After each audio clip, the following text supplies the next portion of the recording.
A TransUnion é uma multinacional com sede nos Estados Unidos, uma empresa que já está no mercado há bastante tempo, originalmente como um birô de crédito, mas uma empresa que ela tem uma visão bem interessante. O propósito da TransUnion é ajudar a desenvolver as economias onde ela está inserida. E ela está em mais de 30 países fazendo negócio além dos Estados Unidos. Mas como é que ela faz isso? Basicamente, através do uso de tecnologia, informações e dados no relacionamento com as empresas e com os consumidores, ela ajuda nesse processo de interação, ela ajuda, faz a economia girar. E está dando super certo, uma empresa super reconhecida mundialmente, com expansões importantes na Índia, onde cresce organicamente mais de 30% ao ano. Na Colômbia, ela acabou de entrar na Europa adquirindo um birô de crédito por 1 bilhão de euros, ou seja, um negócio realmente importante. A TransUnion tem performado muito bem, o mercado tem reconhecido, e é uma empresa que ela tem foco no cliente, sempre teve foco no cliente, resolver os problemas do cliente, mas ela percebeu já há algum tempo que quem determina o sucesso ou não dos negócios é o consumidor. Então, ela tem uma definição de Consumer First, e essa definição de Consumer First faz com que a gente olhe além do nosso cliente B2B, que a gente olhe do B2B2C. E em muitos mercados, nós também temos um negócio de proteção de informações e de ajuda da administração das informações pessoais, score de crédito, para o consumidor final. Então, é uma visão olhando toda essa transformação que está acontecendo, já aconteceu e cada vez acontece mais, em que cada consumidor, ele individualmente quer ser atendido e quer qualidade, com transparência, na hora que ele desejar, pelo canal que ele desejar, está influenciando todo o processo de desenvolvimento das empresas. Então, a TransUnion percebeu isso e ela tem trabalhado já, não só no posicionamento, mas também em ter, na mais alto nível de importância, as definições do que o cliente, do que o consumidor quer.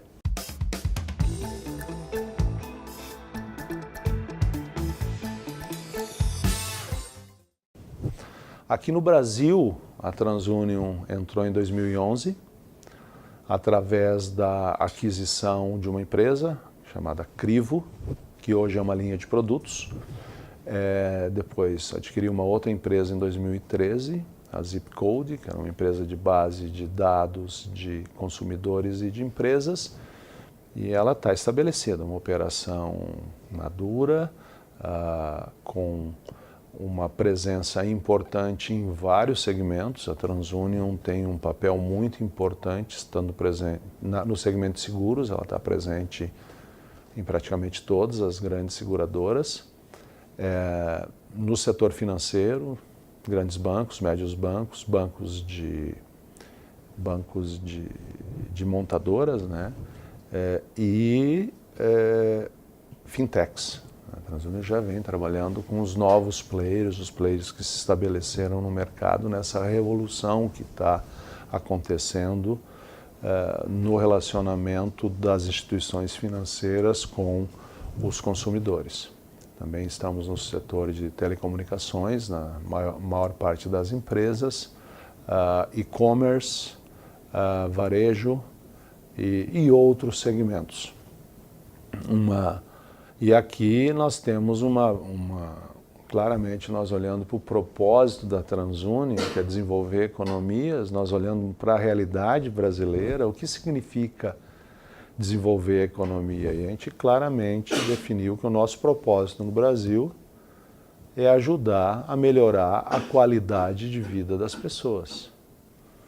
Porque a gente sabe que a experiência do cliente no relacionamento com as empresas que fornecem serviços não é das melhores no Brasil. Se paga muito caro, muitas vezes por serviços sem a qualidade adequada, a experiência é difícil, sofre-se muito, às vezes numa relação desigual, o mercado é muito concentrado em vários segmentos também, não tem muita alternativa. E a outra coisa, nós acreditamos que o que move a economia é a distribuição de crédito, de dinheiro, de risco. E no Brasil, isso é muito caro e ineficiente. É caro porque as ineficiências e os riscos são precificados, ou seja, a inadimplência que existe vai para o preço, mas os processos dos clientes hoje de individualizar a necessidade, o risco ou a possibilidade de cada consumidor também não são bons. Muitas empresas avançaram, mas não necessariamente chegaram no nível que precisa de conhecer cada consumidor. E ao precificar na média, se toma decisão pela média. Uma coisa importante, é claro que o consumidor que tem maior entendimento ou que tem um risco muito baixo, ele vai acabar sendo identificado por um concorrente que vai oferecer um mesmo serviço, a mesma mercadoria com um preço mais baixo. Percebeu que aquele cliente é de baixo risco ou de baixíssimo risco. Portanto, isso rompe uma questão de fidelidade, de fidelização do cliente. Outra coisa que acontece é que quem tem o consumidor que tem um risco maior, ou muitas vezes até o mau cliente, fraudador, por exemplo, que consegue entrar, esse não se importa de pagar um preço maior. Mas ocorrem duas coisas. Se ele não tem condições de pagar, acaba virando inadimplência, e isso realimenta o sistema. No Brasil hoje nós temos 60 milhões de pessoas negativadas nos birôs de crédito. Por mais que a gente percebe e vê a retomada da economia no Brasil, só o fato de usar os modelos antigos de concessão de crédito ou de risco e negar para esses 60 milhões de consumidores, já vão deixar de fora do mercado 40% da população economicamente ativa. Vai faltar cliente para as empresas.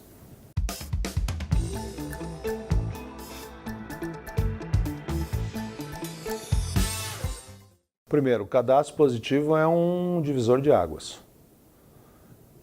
É fundamental que ele seja aprovado e implementado de uma forma adequada, não como a lei anterior que definiu algumas jabuticabas que impediram que ele pegasse, né, que é outra coisa. O cadastro positivo de verdade é o compartilhamento de informações, diferente do que é hoje, em que a gente só tem a marcação de quem teve algum problema num não pagamento de uma dívida ou de várias dívidas. O cadastro positivo ele fornece todas as informações da história dos relacionamentos formais, não só com o sistema financeiro, mas com varejo, com água, luz, eletricidade, telefone. Então, ele, ao fornecer mais informações, o risco ou a possibilidade de crédito, o tamanho da possibilidade que cada pessoa tem de fazer transações vai ser melhor identificado. Quando for melhor identificado, ele claramente tira riscos desse processo de precificação, porque ele individualiza a análise. Ele é fundamental.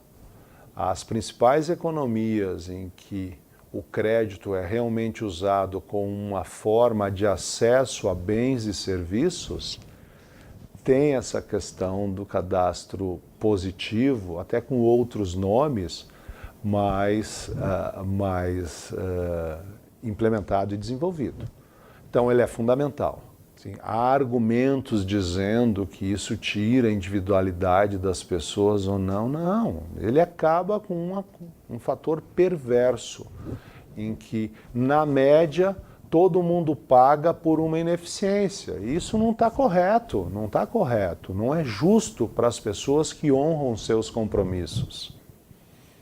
Então, quando se fala que ele ajuda a reduzir juros, é claro que essa decisão de preço está na mão dos fornecedores, mas quando você tira um componente importante do risco,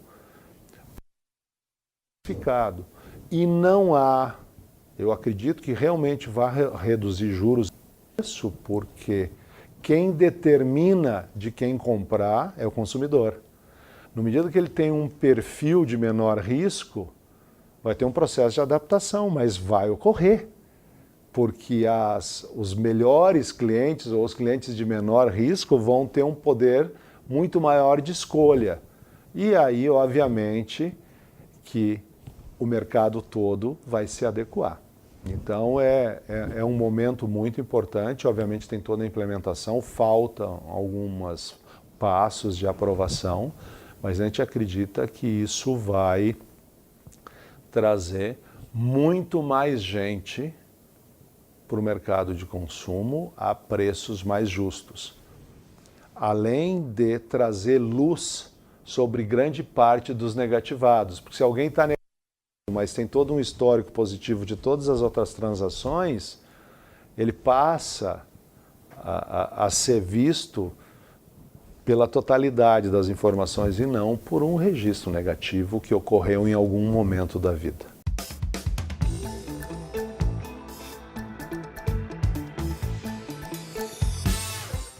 Não há retomada da economia sustentável sem o aumento de consumo. E não há aumento de consumo sem uma concessão de crédito mais inteligente e crescente.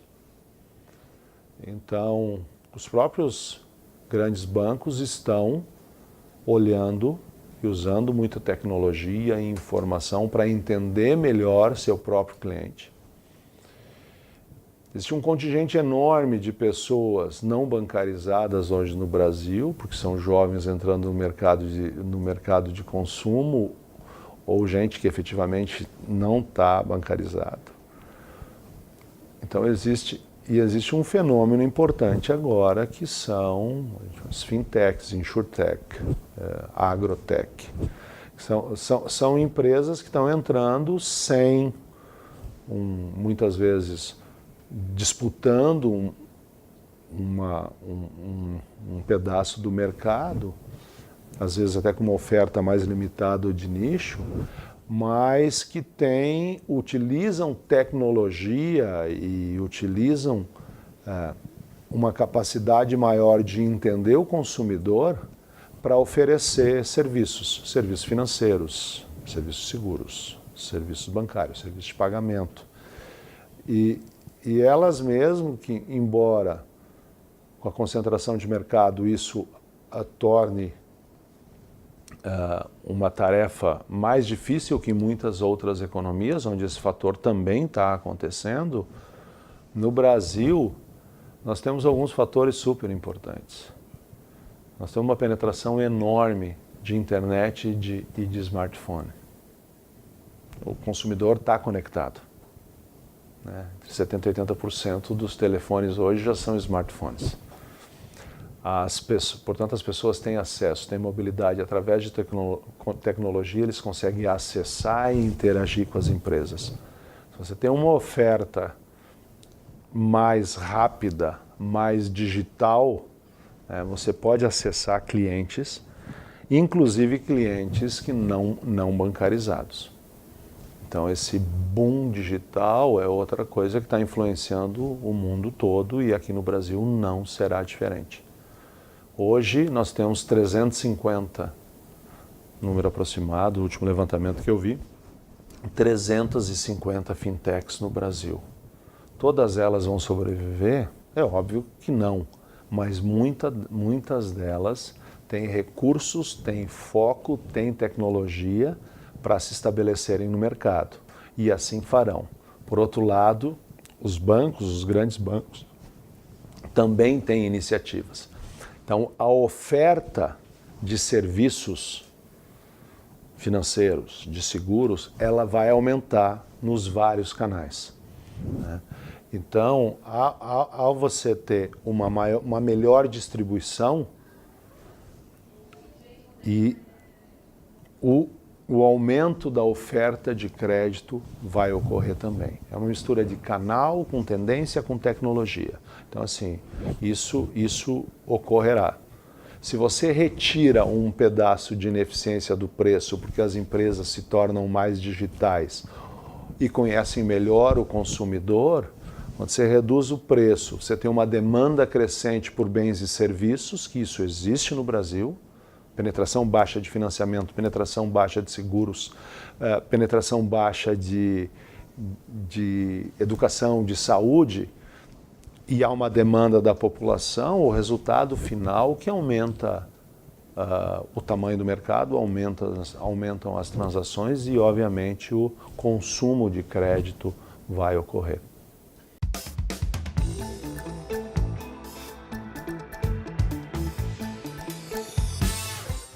É fundamental recuperar o cliente, não mais recuperar o crédito.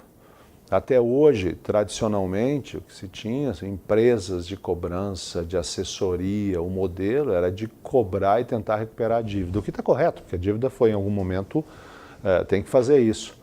Mas se você faz isso no extremo, não necessariamente é uma experiência agradável. Então, muitas vezes, a empresa cria dificuldades no relacionamento com o cliente, mancha esse relacionamento porque tentou cobrar e perde o cliente.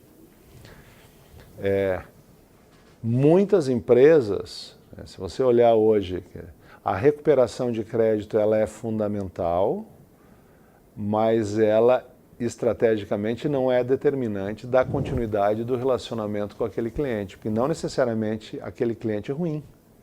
Aquele é um cliente que teve um problema, às vezes até pontual. Então, olhar e usar tecnologia, analytics em cima de quem são esses clientes que estão nessa condição, e em cima disso fazer uma oferta ou de menor risco, ou mesmo reduzindo o serviço naquele momento, porque a pessoa pode estar desempregada, por exemplo, no momento que ela adquire uma condição econômica melhor, ela continua sendo teu cliente. Então, assim, hoje se oferta a mesma oferta para todo mundo, não é. Cada pessoa tem que entender melhor, essas pessoas, é necessário criar canais de relacionamento, mas de diálogo também, e facilitar a negociação. O que, aliás, está ocorrendo. A inadimplência no Brasil, ela, embora em níveis muito altos, a recuperação de crédito está ocorrendo. Mas, claro, para os nossos clientes, a gente tem falado com eles, eles precisam recuperar o cliente.